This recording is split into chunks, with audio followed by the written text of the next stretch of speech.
So here's a picture of two what's? Cones. All right. They've given us a bunch of information. We know the radius, the diameter, the height, the slant height. We know all this information about these shapes. Now we're going to take the same idea that we did with Unit 6 with similarity, and we're going to apply it here. So similar solids, notice I'm not using the word congruent. That's very different. Similar solids are going to have the same shape but are different sizes. Same thing that we talked about before when we had two-dimensional shapes. Their measurements must be proportional. Another key word that we learned in Unit 6. Now, measurements, when we talked about similarity in Unit 6, we said that the angles are equal and the sides are proportional. Well, we're not really worried about the angles in these shapes. All that we really care about is the proportionality of the sides and the other dimensions that we're working with. Do you guys remember what we call the ratio of, or the relationship between the sides when it's in lowest terms? Do you remember what that's called? What the relationship is between one shape and the other, how we express that, special name for that ratio. Anybody remember? Scale factor. Scale factor is the ratio of similarity in lowest terms. So it's a fraction that's been fully simplified that represents the relationship between the two shapes. So that's this right here, scale factor. So what I want you guys to do is look at these shapes. These are similar. I'm giving you an example of similar solids. What I want you to do is figure out what the scale factor is, which is the relationship between the two shapes. So look at what happens. The diameter of this cone is 6, right? What's the diameter of this one? What's the height of this cone? 4. What's the height of this cone? 8. What's the radius of this cone? 3. And this one is, what's the slant height of this cone? What's the slant height of this one? 10. So what do you notice is happening? Well, usually when we're naming the scale factor, we go from left to right. So this one is half as big as this one, right? So in terms of the scale factor, you guys could start off by picking any measurements. Let's say I started with the diameters, but you could pick any of them. This is the relationship between the two, but this is not how you would write a scale factor. What would I do to this to make it appropriate? Simplify it. So our scale factor from left to right, which is usually how we write the relationship, is going from left to right. The scale factor would be 1/2. So if you ever see the language scale factor, and I'm asking for that based on two shapes, it's just you pick two corresponding sides, you write that as a ratio, and then simplify it. It's a relationship between the shapes. Okay? So that same idea is going to work with our 3D shapes. So this next set of questions right here, they're asking, are they similar? Are they similar? And if so, what would the scale factor be from the first to the second? So again, that's indicating you're going from left to right. How would I tell if they're similar or not? How did we do that in Unit 6?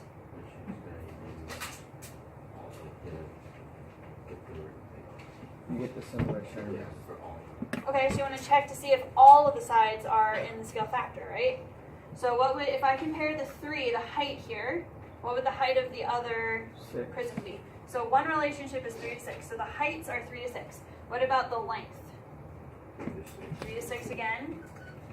What about the width? 2 to 4. Are all of those fractions the same? Do they all boil down to the same scale factor? Yes, they do. So would these, they all boil down to 1/2, right? Would these be similar? Yes. Yes, and the scale factor would be 1/2. So it's just like we did in Unit 6. We just have 3 dimensions to look at instead of however many sides we would have had in a 2D shape. All right, what about this one? 2 to 3. 3 to 6. And then 2 to 3 again. Would these two rectangular prisms be similar? Why not? Which one's different? Yeah. So one relationship here between the lengths, not the same between the relationship between the height and the width. So these would not be similar. If I ask you this question and you tell me that they're not similar, would you then tell me what a scale factor is? No, it doesn't have a scale factor if they're not similar. Okay. So everybody okay with that concept? Checking to see if they're similar or not? Carries through with our previous lesson. Or previous unit, sorry. Alright, this is where it gets a little bit more complicated because we're working in 3 dimensions. So this box is going to be very, very important, especially when I'm going to draw in the little corner over there as an illustration to help you. So we have 3 dimensions, right? We have the scale factor, which is on the first dimension. We have an area, which is in the second dimension because you're multiplying height times length or whatever. So it's 2 dimensions being multiplied. And then volume is in the third dimension because you have height times length times width. You have 3 dimensions that you're all multiplying together. So when you are in the first dimension, this is where we've been all along in Unit 6 when we had our squares and triangles and things like that. Our ratio for the scale factor is a to b. Right, just a fraction, a over b. When you guys are in the second dimension, what do you think happens? Anybody have a crazy guess? What do you think happens? Doesn't switch. No, there's not 4. I like these ideas, but that's not quite it. What do you think happens when I switch to the second dimension? Somebody said it. It's squared. A squared to b squared. You take what was originally a to b in the first dimension, because we're not going up a step into the second dimension, all of a sudden it becomes squared. Just like our units, when we were finding areas, became inches squared or centimeters squared. Same thing happens with our ratio. What do you think happens to the volume? Cubed. Cubed. A cubed, b cubed. Right, so the relationship between these things, whether it's the scale factor or just simple measurements like height or length, whether it's the areas or whether it's the volumes, you have to figure out what dimension you're in to know how to manipulate the numbers. And so I have a little illustration I want you guys to draw. It's a little staircase. Draw a staircase like that over in the corner of the box. The first step is going to be your first dimension. The second step is your second dimension. And the third step is your third dimension. And I'll label it like this. In parentheses, for the first dimension, I want you to write dimension / scale factor, if you can fit. When we're talking about the first dimension, if I give you a dimension like height or length or width by itself, or I tell you the scale factor, that's referring to the first dimension. What's in the realm of the second dimension? Area, so that would go in parentheses here. And what's in the realm of the third dimension? Volume. So it's very important you guys know what is in each dimension. So if I just give you a single dimension like height or length by itself, that's first dimension. If I give you an area, that's second dimension. And if I give you a volume, that's third dimension. Now, I'm going to draw a couple of arrows. Like this. When you guys have a staircase, you usually walk up it, right? You usually want to walk up a staircase. So there are rules that you guys need to follow in order to walk up this staircase. If you guys want to go from the first dimension to the second dimension, what do you think I have to do to the numbers? Square. Square them. So I'm going to write square. That's how I go from the first step to the second step. How do you think I go from the first step to the third step? How do I go from first dimension to third dimension volume? Cube. Very good. What's interesting about this staircase is that there is no way to go from the second step to the third step. There is no way you can go from here to here. Anytime you're traveling up the staircase, you need to start at the first dimension, and then either go to the second or the third. You cannot go from the second to the third. It's not possible. The only way up is starting at the ground level. Okay? What if I want to go down? What if I want to go down? What if I'm in the third dimension and I want to go down to the first dimension? Cube root. Right, the opposite of cubing is cube root. So I'm going to draw that little symbol. And how do you think I would go from the areas, the second dimension, to the first dimension? Square root. Square root. So this little illustration is going to be super helpful for the questions we're going to address next. They're telling you how to get from each dimension to the next one, but you do have to realize there is no going from the second to the third. You can go from the third and second to the first, or the first up, but you can't go from the third to the second. Okay? That's a very important illustration. Make sure you have that and you're able to reference it for guidance. So, the way that we're going to apply that picture is in this type of question right here. This one says that the square prisms are similar. So that's good. Cool. We know that they have similar relationships with the sides and dimensions. They want to know what the scale factor is from the smaller to the larger. So again, we're going with left to right. What dimension is the scale factor in? The first dimension. That's why I labeled it over here. The scale factor's in the first dimension. Where are we in this diagram? Third. We're in the third dimension. So this is where that staircase is going to help you. I'm in the third dimension. I don't want to be there anymore. If I'm trying to find the scale factor, I'm trying to go to the first dimension. So how would I go from where I am to where I want to be? Cube root Cube root. volume. Cube root. So I'm going to cube root the relationship between these two volumes. So the relationship is 729 to 1,331, which are these two volumes. So this was a relationship of volumes. To get down to the scale factor, which is in the first dimension, I'm going to have to cube root that. Now, if you don't recall, the cube root button in your calculator is hitting math, and then option 4. And then you guys are going to type in 729 divided by 1,331. Now, in your calculator, you're going to get a decimal, but a scale factor is never a decimal. So you need to do one extra thing and turn it into a fraction for me. So everybody remember how to take a decimal and turn it back into a fraction? Math 1. Math function 1 is going to turn that result back into a fraction that is already fully simplified. So what do you get? 9/11. This should be the decimal you get, but the fraction that I want is 9/11. Did everybody get that? Yes? Wait, how do you change it back into? You hit math option 1.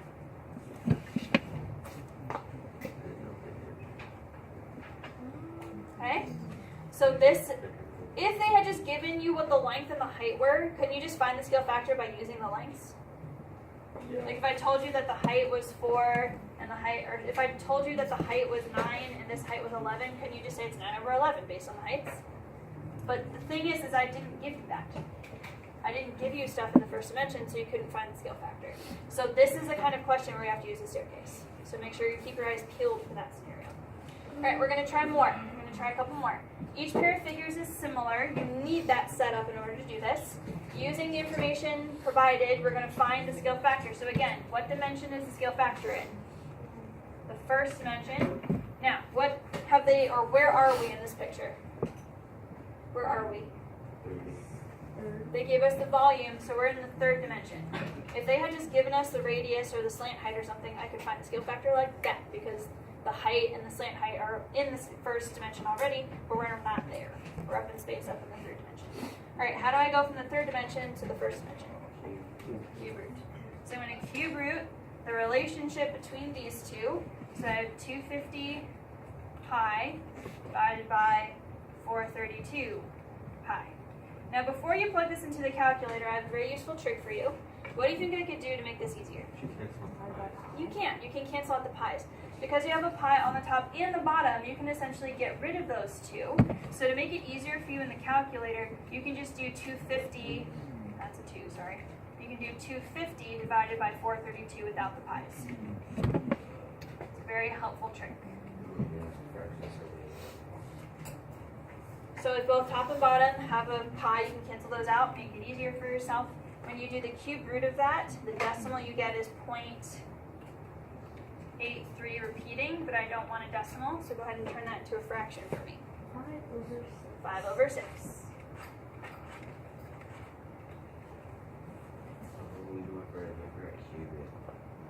Cube root. Cube root to make sure you're cube rooting.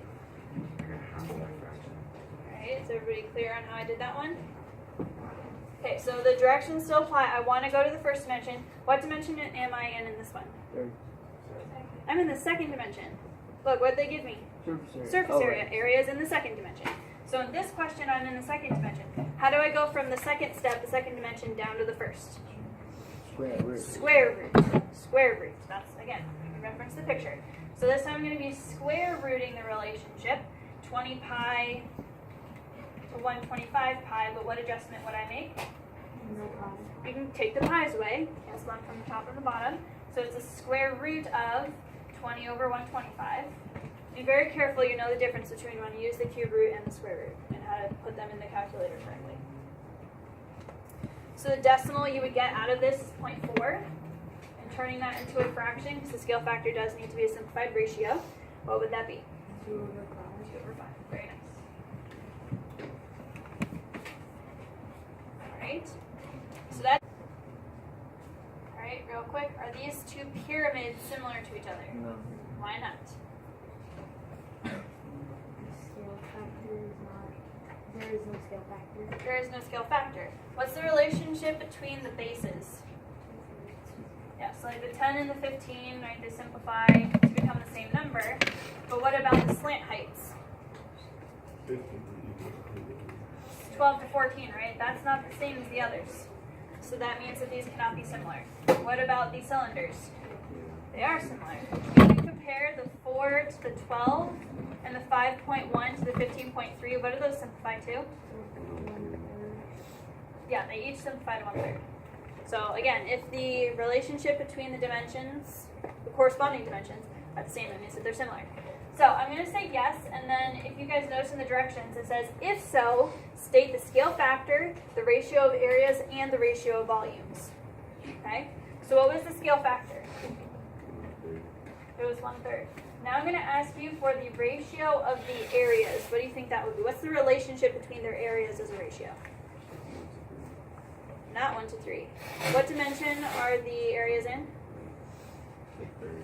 Area is in the second dimension. If I know the scale factor, which is in the first dimension, is 1/3, what would the ratio be in the second dimension? How do I go from the first to the second? You square. So what is 1/3 as a squared ratio? 1/9. Because 1 squared is 1, 3 squared is 9. I just squared both numbers. You leave it as a ratio, you still don't give it to me as a decimal, you still leave it as a ratio, you just square the numbers. Okay? Then they also wanted for the volumes. How do I go from the first dimension to the volumes? You cube. So go back to the 1/3. You're going to cube both of those numbers and then leave that as a ratio. So what's 1 cubed? Still 1. And then 3 cubed is 27. So that's going up the steps. The previous questions that we saw were going down, so we're using the square root and the cube root. And you guys are going up. If you know the scale factor and you're going up, that's when you square or cube, depending on what dimension you're going to. Alright? Is everybody clear on how to use that staircase diagram and check to see if things are similar? Is everybody clear on that concept? Okay. This next question is different. We're going to transition into a slightly different kind of question now. So this is working with 2 different shapes. If you want to draw them, you can. We have a sphere. I guess, I don't know. So, I know this isn't the best drawing, but you can kind of draw one like that. So the radius of sphere A, is 2. You don't have to draw the picture, I'm just doing it to help you guys kind of visualize. And then it says that the radius of sphere B is 4. Okay? It wants to know how many times larger is the volume of sphere B compared to sphere A. Now there are a couple different ways you guys can do this. Do we know a formula for the volume? Yeah.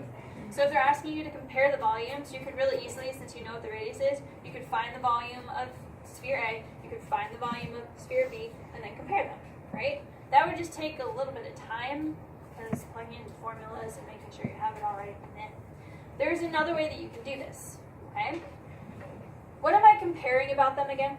No, what am I comparing? I'm comparing the volume. What dimension is the volume in? Okay. They gave me the radius of each of these. What dimension would just the radius be in? First. It would be in the first dimension. If I just give you a single dimension, just one by itself, that's in the first dimension. So you guys see how they gave me numbers 2 and 4 that are in the first dimension, but they want me to compare the volumes, which are in the third dimension. Cube them? I would. So if I know that the relationship is 2 to 4 in the first dimension, what would I do to that to get to the third dimension? Cube. So what is 2 cubed? 8. And what is 4 cubed?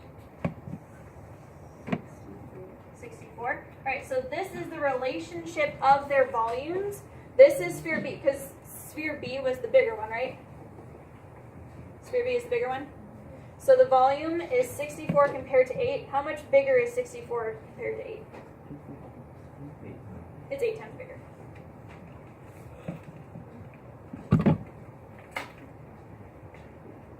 Because you really have to pay attention to what sphere they're referring to, because they asked for sphere B compared to sphere A. You wanted the bigger number compared to the smaller number. So 64 is 8 times bigger than 8. So whenever they're asking you to compare things, they're going to give you information in some dimension, then ask you to switch to a different one. So you need to switch how you're looking at the numbers by using the square or the cube or whatever dimension change they're asking for. Alright, so that kind of skipped over having to find the volumes and then divide them and compare like that. You can use this relationship. Everybody see how I did that? It can be a little bit abstract sometimes, so I can understand if it's a little bit slow to pick up, but we're going to practice a little bit more on the other side. Alright. So, next we're going to practice the same kind of thing, but the wording is going to be different, so I've separated it into two boxes. This first section is going to be when you have one solid. You have one shape and you're changing something about the shape and you want to see what happens. So let's say you had a sphere that had a radius of 2. What if you double the radius? What happens to the surface area? Does it get 2 times bigger? Does it get 4 times bigger? Does it get 100 times bigger? I don't know. So that's what we're going to do with this first section. And then the second section is where you have two shapes that you're comparing, much like what we just saw in the previous example. Right? Let's start with this one. So here's your lifeline. These are your directions right here. When you guys have one solid, when you notice it's only talking about one shape, when you're working within one solid, you're going to play around with the dimensions by changing that within the formula and then see what happens. So this is, on its face, looks really complicated, but it's actually not. So let's take a look at the first one. How much would the volume of a sphere change if the radius is doubled? First of all, do you guys know what doubled means? Just to clarify. Multiply times 2. Okay. So, can somebody tell me what the equation is for the volume of a sphere? Is it 4 over 3 pi r cubed? Very nice. So all you're going to do is write down what the formula is. The formula for the volume of a sphere is this. Okay. Now what you're going to do is you're going to rewrite the formula for me with the change applied. So I have 4/3 pi. What are we doing to the radius? We're doubling it. So instead of r, I'm going to write 2r. I'm going from just normal radius to 2 times as big. Does everybody understand how I made that change? Okay. Now what I'm going to do is simplify. Do you guys remember what happens when you have something in parentheses with a power on the outside? Can you distribute power? You're allowed to distribute the power like this, like we saw with Pythagorean theorem. So this becomes 4/3 pi. What's 2 cubed? 8. 8. And then we have the r cubed here. Alright, so now that we're here, all I need you guys to do is compare these two equations. What is different? What's the only difference? The 8. Therefore, 8 times bigger. When I changed the radius to be 2 times as big, the only difference was that I had an 8 in here that wasn't there before, so I have to multiply times 8, 8 times bigger. That's all you have to do. You just change the formula according to what the directions are saying and simplify it, and you got your answer. Okay, let's try another one just so we can get that sinking in a little bit better. So this one says, how much would the surface area of a sphere change if the radius is doubled? So, what's the surface area for a sphere?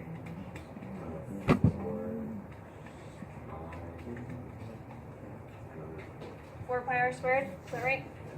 Okay, what's changing? What is changing about the radius? Okay, so instead of r, I'm going to write 2r because I'm doubling that value. And then I'm going to simplify. So it becomes 4 pi what? Distribute the square. What's 2 squared? 4. And then you get your r squared back. So what's the only difference between those two formulas? 4. The extra 4. So it would be 4 times 2. 4 times bigger. You guys kind of picking up what we're doing here? See how that works? Alright, this next one. How much would the volume of a cylinder change if the height is tripled? We're switching it up a little bit. What's the volume of a cylinder? Pi r squared h. Okay, let's rewrite it. So I have pi. The r is not changing. What is changing? H. So instead of h, I'm going to write 3h because triple means that you're multiplying times 3. Okay? Do I have a power to distribute? No. Okay, so then my formula, I'm just going to drop the parentheses, turns into this. So what's the only difference? 3 times as big. So it would be 3 times as big. Or 3 times bigger, however you want to write that, doesn't matter. Get the same language. Alright, I'm going to see if you guys can do the last one on your own. Or not last, but this one right here. Try that fourth corner over there on the bottom right, see if you can figure that one out.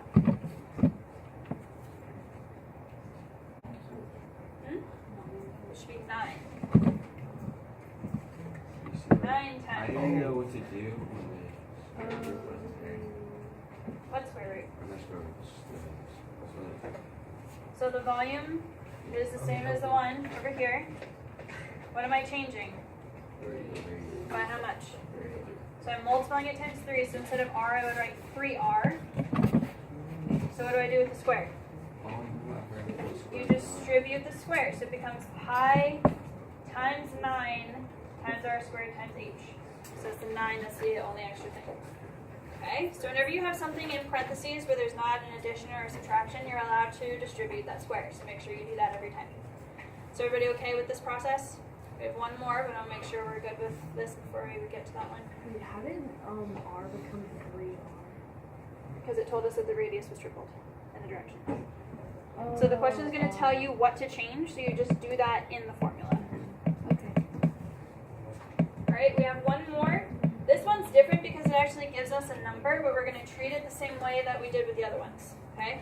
So this one says that a cube with a volume of 216 inches cubed has its dimensions cut in half, and they want to know what the new volume is. So again, this is one shape. What we're going to do is see what happens to the formula and then apply that to the 216 to see what the new volume would be. So can somebody tell me what the formula would be for a cube? Volume would be length times width times height. But think about this really carefully. For a cube, what do you know about the length, width, and height?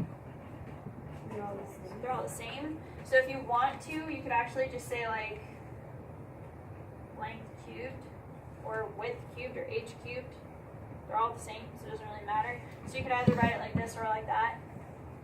It's probably better, but we'll see. Okay, so then what's happening? What's happening to the dimensions? They're being cut in half.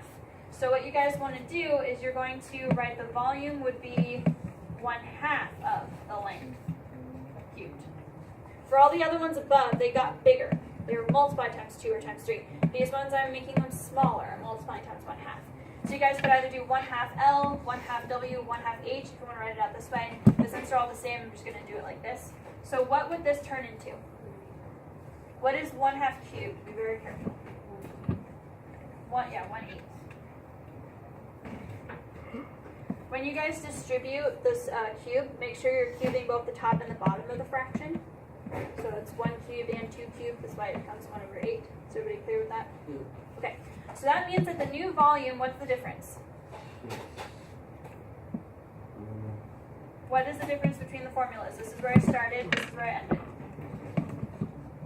What's the change? Yeah, it's 1/8 this big. So in order to find the volume, if I know that the original was 216, how can I find the new one? Divide by 8. Or multiply it times 1/8. It's the same thing. It would be 216 times 1/8. Because the new volume is 1/8 as big as the original. So you guys just told me. Right here, it's 1/8 as big. So if I multiply 216 times 1/8, what do I get? 27. So the only thing that's different with this question is that they wanted a concrete number. These ones didn't want a number, they just wanted to know the relationship. But for this question, it's the same thing. They still want to know what the relationship is, which is that it's 1/8 as big. And then you take it one step further to actually find the number, you would do 1/8 of 216 to get an actual number. So it's the same question, just one extra step to go a little bit further. Alright, is everybody clear on those? Alright, now we're going to switch into when we're looking at two solids. We're going to use the exact same idea, the wording is just different. That's why I separated them. So for this one, when we're working with two similar solids with changes in the dimensions, we're still going to work with the change in the formula. The only thing that's different is that one extra step that I just kind of foreshadowed for you in that previous question. Kyle. What's in your hand? Shouldn't be there, huh? Alright. So for this one, we're going to do the same thing that we just did for the previous question. We're going to go ahead and look at how the formula changes and then apply that. So the first one says that the scale factor of two circles is 3 to 2. So I'm going to circle the important information. The area of the larger circle is 81 pi, which is squared. And I want to find the area of the smaller circle. Okay. So what dimension is area in? Second. Where are we right now? We're in the first. The scale factor's in the first dimension. They want us to compare areas, which is in the second dimension. So what I'm going to need to do is figure out what's happening here with the change in the formula. So first of all, can you guys tell me what the formula is for the area of a circle? 2 pi r squared. Just a regular circle. Pi r squared. Okay, it's pi r squared. So we're going to use that scale factor right there to 3 over 2. I'm going to turn it into a fraction rather than the colon. Notice that we're asking about the larger circle compared to the smaller circle. So how do you think I would write the relationship if I'm trying to find the smaller circle? Would I write it as 3 over 2 or 2 over 3? What do you guys think? If I'm focusing on the smaller shape? 2 over 3. So what I'm going to do is the formula for the area is going to change into this.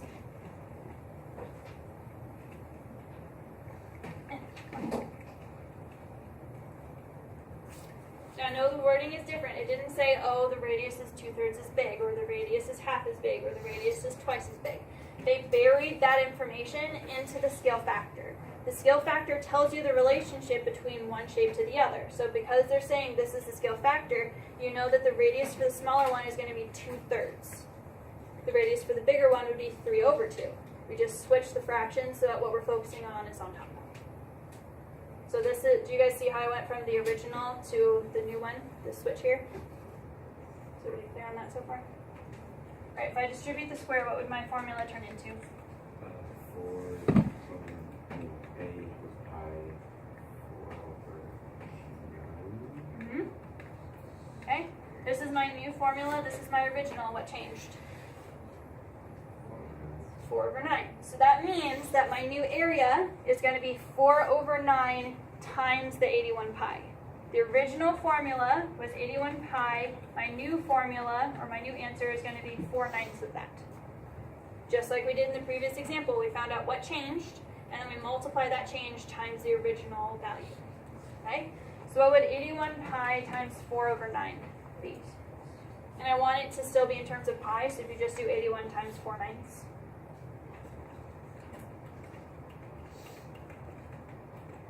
You get 36 pi inches squared. So we always have to put the units down. Sorry? We always have to put the unit down, like inches squared. Yes, we are focusing on the inches. Always, or sorry, the units. Make sure you're always running units for everything. Unless there are no units, then you don't have to. Alright, so just to recap again, this is just like the question we just saw. You write down the formula that you're working with. You figure out what the change is and apply that and work it through. And then whatever the change is, you're going to multiply that times the number that they have provided to get your new value. Okay? Let's try that in this next one. The surface area of a blue ball is 64 pi. We're going to hold on to that until the end. Then we have a red ball that has a radius 3 times as big as the blue ball. And I want to know what the surface area of that would be.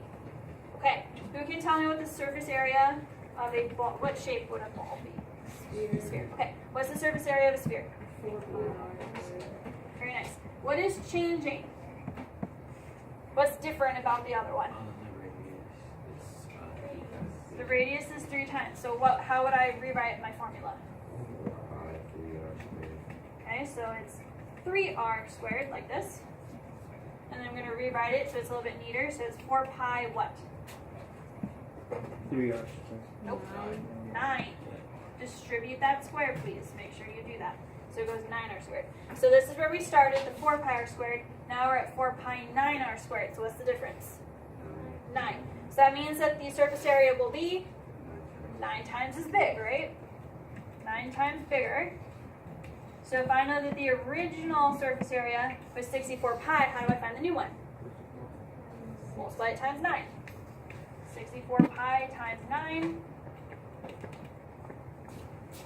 What do I get? 576 pi meters squared. Okay? Everybody with me? Okay, last one. A large waffle cone can contain a volume of 102 pi inches. Ooh, that should be cubed. My apologies.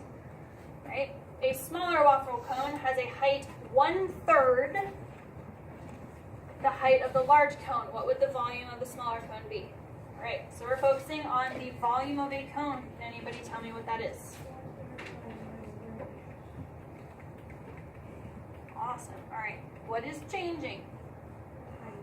The height is 1/3 as big. So I'm only going to manipulate the height. Do I have any powers to distribute? Nope, so then what's the only difference? The 1/3. So the new volume would be 1/3 as big. So the only change between my formulas is the extra 1/3 that I didn't have to manipulate with a power. So then how would I find the new volume? Multiply 102 pi times 1/3. Because that's the change. The change that's occurring because the height was cut by 1/3 as well. So what would that be in terms of pi? 34 34 pi inches. inches cubed. Sorry for the typo before. So we're talking about volume here. Alright, so when you guys are talking about a shape that's changing in the reference or referring to it as one shape, but then you have a bigger one or a smaller one, you guys still use the formula like we did above. It's just that one extra step where you guys find out what the change is and then multiply it times the number they provided. So it's essentially the same, you just have that one extra extension to figure out what the number is. Okay? This one I understand can be tricky because they didn't, like this one said 3 times as big, this one said 1/3. This one, it was buried in the scale factor. So make sure you're careful on understanding how to work with those. Alright, everybody good? Alright, we have 2 last questions before we switch into a quick review of transformations. Our test for this unit is going to have not only this stuff, there's not a whole lot to this unit, so the test would not be super substantial if I just did this material. So I'm going to test you guys on this as well as some stuff on transformations. We didn't have a test on transformations, we only did that project and seeing about stuff. So on the next page is a little bit of review for that, so we'll get to that in a second. But just know that our test is going to be on these 3 lessons plus a little bit of review on transformations. So really quickly to wrap up with this concept, our last concept of the year, I am telling you that these cylinders are similar, and I would like to know what the surface area of the larger cylinder would be. Okay? Now, when you guys see a picture like this, your instinct should be look at the cylinder, find the information, just plug it into the formula. Right? But do I have all the information I need for the bigger cylinder? No. So what do you think I would do? Okay, so what's the formula for the volume of a cylinder? Sorry, surface area. I'm trying to find the surface area. My bad. 2 pi r squared plus 2 pi r h. 2 pi r squared plus what? Pi r 2 pi r h. This is my surface area formula. Okay, cool. So what do you think I would do? It sure would be nice if I knew what the height was so I could just plug it in. Oh, wouldn't it use the scale factor from 5 to 3? From 7 to 11? Yeah.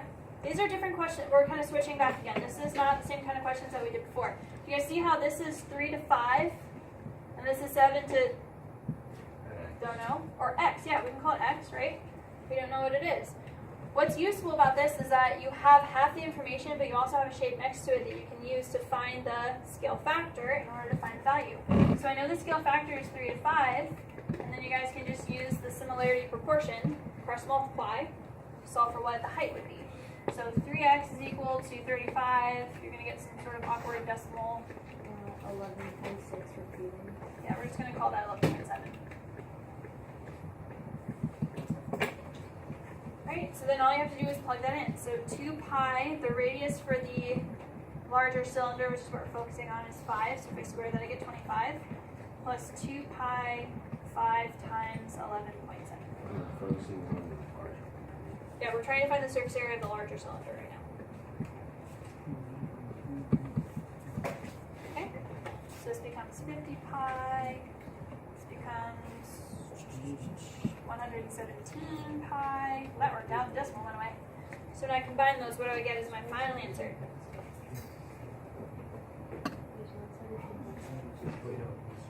0.6? Are you sure? Because it's 2 times 5, which is 10, and then 10 times 11.7 would just be 1/7. I only did 1 decimal point.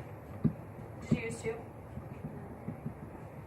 I rounded the height to just 11.7. So 2 times 5 is 10, and then 10 times 11.7 would just get it to the 117.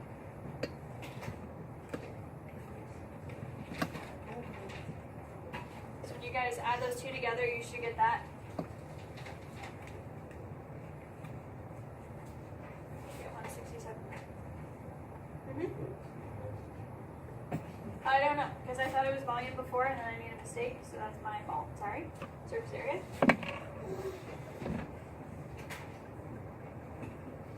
Alright, so I'm sorry, this is kind of an awkward switch. I should have put this before the section we just talked about instead of after. But these are slightly different questions because you have the diagram, you have the picture. Those are word problems, right? This is a physical picture where you guys can use the scale factor to find the missing piece that you can plug in. Okay. So what would I do over here? Again, we know that they're similar. This time I'm trying to find the volume. There we go, now I have the volume. What is the volume formula for a pyramid?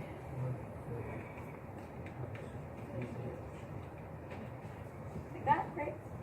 Okay, I'm trying to find that for the larger pyramid. I know the information for the base. It's a square base because I can see that all of these are equal, so they're all 12. I know the markings are a little bit fuzzy, but they're there. So it's a square base. But do I know what the height is? Not for the large. I know what the height is for the smaller one, but not the larger one. So how do I find that? But you just did the same thing. Same thing. I know the scale factor is 9 to 12, so that has to be true about the height as well. So if the base, or the length to the length is 9 to 12, then the height to the height should be 12 over x, which we're going to find right now. So 9x equals 144.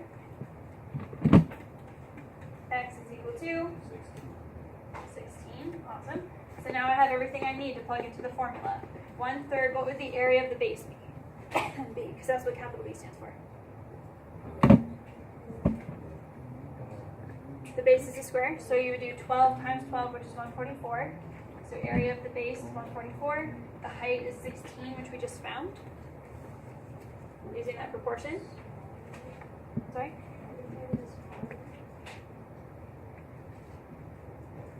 Oops. Sorry. I already know all the information for the smaller. I'd like to focus on the bigger one instead, because that's one I don't have the information for. Sorry. Let's find the bigger pyramid. So if I do 1/3 times 144 times 16, what would I get? 760. Yes. What? We have unit? Oh, we don't have units. So just write 760. So we don't have units. Okay? Questions on our last lesson?